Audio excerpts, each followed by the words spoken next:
Russia கிட்ட வந்து ஒரு பெனின்சுலா இருக்குது, ஓகேவா? இந்த ரஷ்யன் பெனின்சுலாவுக்கு வந்து கம்சக்கா அப்படிங்கிற ஒரு பேர் வச்சுருக்காங்க. இந்த கோஸ்ட் ஆஃப் கம்சக்கால தான் வந்து ஒரு 20 கிலோமீட்டர் டெப்த்தில் ஒரு ஷாலோ நிலநடுக்கம் ஏற்பட்டிருக்குது. நிலநடுக்கம் வந்து டீப்பாக உள்ளுக்குள்ளே ஏற்பட்டுச்சுன்னு வச்சுக்கோங்களேன். ஒரு 100 கிலோமீட்டருக்குள்ளே வந்து அதோட எபி சென்டர் அங்கேருந்து தான் ஆரம்பிச்சிச்சும்பாங்கல்ல. அது அங்கே இருந்துச்சுனால் அது வந்து நிலத்தில் பெருசாக பாதிப்பு இருக்காது. பட் எவ்வளோக்கு எவ்வளோ நம்மளுக்கு கிட்ட வருதோ அவ்வளோக்கு அவ்வளோ நம்மளுக்கு பயங்கரமான ஒரு பிரச்சனை.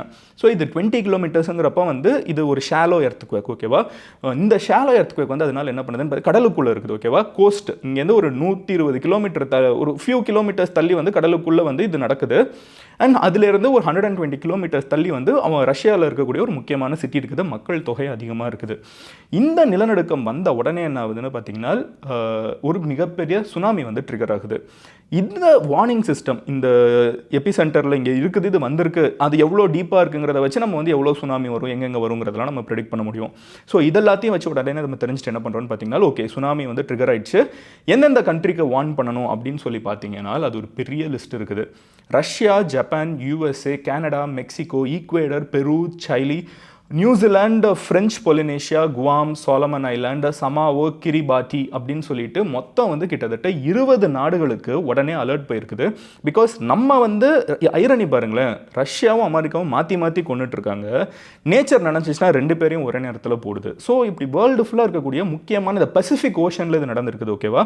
ஸோ பசிபிக் ஓஷன் கிட்ட இருக்கக்கூடிய முக்கியமான கண்ட்ரிஸ் எந்தெந்த இடத்துல பாதிப்பு இருக்குமோ எல்லாருக்குமே வந்து இமீடியட்டாகவே வந்து சுனாமி நோட்டிஃபிகேஷன் போயிருக்குது.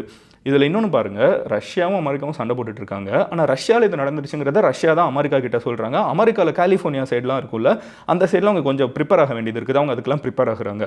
ஸோ நேச்சர் தான் அல்டிமேட்டுங்க. இன்றைக்கி நம்ம சண்டை போட்டுக்கிறதுலாம் ஒன்றுமே இல்லை. கடைசியில் நிலம் அந்த பாட்டு ஒன்று வரும்ல, ஒரு பழைய சூர்யா பாட்டு இருக்கும், பூமி கொஞ்சம் குலுங்குனாலே நின்று போக மாட்டோமேங்கிற மாதிரி நம்மெல்லாம் இங்கே பெருசாக சண்டை போட்டுட்ருக்கோம், நினச்சிட்டு இருக்கோம். நேச்சர் வந்து இப்படிங்கிறதுக்குள்ளே எல்லாத்தையும் முடிச்சு விட்டுருன்னு தான் காமிச்சிருக்கு. ஸோ இது வேர்ல்டு ஃபுல்லாகவே வந்து பார்த்தீங்கன்னா ஒரு சுனாமி, இதுனா கடலுக்குள்ளே ஏற்பட்ட ஒரு நிலநடுக்கம். நம்மளுக்கே தெரியும் கொஞ்சம் வருஷத்துக்கு முன்னாடி ஒரு மிகப்பெரிய நிலநடுக்கத்தினால நம்ம மெரினா பீச்சில் வரைக்கும் எவ்வளோ பெரிய சுனாமி வந்துச்சுன்னா அது வரைக்கும் சுனாமிங்கிற வார்த்தை கூட நம்ம ஊரில் தெரியாது. ஸோ இப்போ இங்கே இவ்வளோ பெரிய ஒரு நிலநடுக்கம் வந்துருச்சுன்னா உடனே இந்த சைடில் இருக்கக்கூடிய இடங்களுக்கெல்லாம் சொல்லிடுறாங்க சுனாமிஸும் எரப்ட் ஆகுது.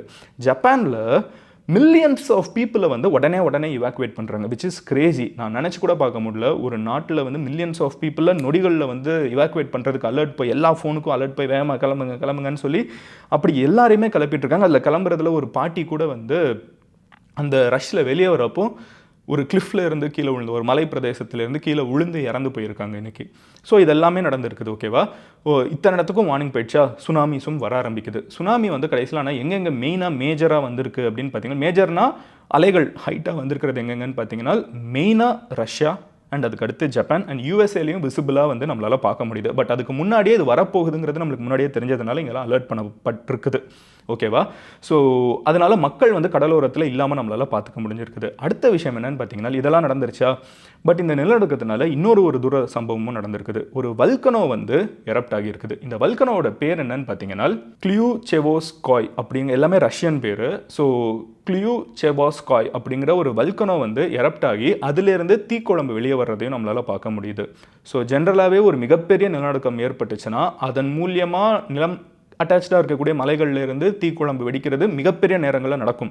நான் ஆல்ரெடி சொன்ன மாதிரி 2011 ஒரு மிகப்பெரிய எர்த்குவேக் வந்துச்சு. அதுக்கப்புறம் இத்தனை வருஷம் 2011 நம்ம 14 இயர்ஸ் வந்துட்டோம். அதுக்கப்புறம் இப்போ தான் 8.8 ஸ்கேல் உலகத்தோட ரெக்கார்டட் ஹிஸ்ட்ரியில் நம்ம இது வரைக்கும் ரெக்கார்ட் பண்ண எல்லா நிலநடுக்கங்களையும் யோசிச்சு பார்த்தீங்கன்னா இன்றைக்கி வந்திருக்கிறது வந்து 6வது மிகப்பெரிய நிலநடுக்கம்ங்கிறாங்க 8.8ங்கிற ஸ்கேலில். கொஞ்ச நாளுக்கு முன்னாடி ஈரானில் கூட வந்துச்சு, அது 5ஓ 6லேயோ தான் இருந்துச்சு. குஜராத்தில் வந்த நிலநடுக்கமும் வந்து இந்த நம்பர் டச் பண்ணல. ஸோ இது ஒரு பெரிய நிலநடுக்கம். ஆனால் இதில் ஒரு முக்கியமான விஷயம் என்னென்னு பார்த்தீங்கன்னா, நிறைய பேர் இருந்துக்கிட்டு மதன் இதைத்தான் அப்போவே வந்து நம்மளுக்கு கடலுக்குள்ளேருந்து மீன் வந்து சொல்லிச்சு, நம்ம யாரும் கேட்டுக்கல அப்படின்னு சொல்லிட்டு தாண்டி போகிறது எனக்கு ரொம்ப கஷ்டமாக இருக்குது. ஏன்னு சொல்லிடுறேன். கடலுக்குள்ளேருந்து மீன் வந்து இதை தான் சொல்லிச்சா சொல்லலையாங்கிறது எனக்கு தெரியாது. ஆனால் இவ்வளோ பெரிய ஒரு சம்பவம் நடந்திருக்குது. மொத்தமாக உயிரிழப்புகள் எவ்வளோ இருக்குன்னு நினைக்கிறீங்க? நான் சொன்ன எத்தனை கண்ட்ரிஸ் பாதிக்கப்பட்டிருக்கு யோசிச்சு பாருங்கள். Russia, Japan, America. அப்போ எத்தனை உயிரிழப்புகள் இருக்கணும்? பெரிய உயிரிழப்பு. அந்த நம்பர் நான் இன்னும் சொல்லலை, கவனிச்சிங்களா? ஆக்சுவலாக உயிரிழப்பு எவ்வளோ தெரியுமா? 1.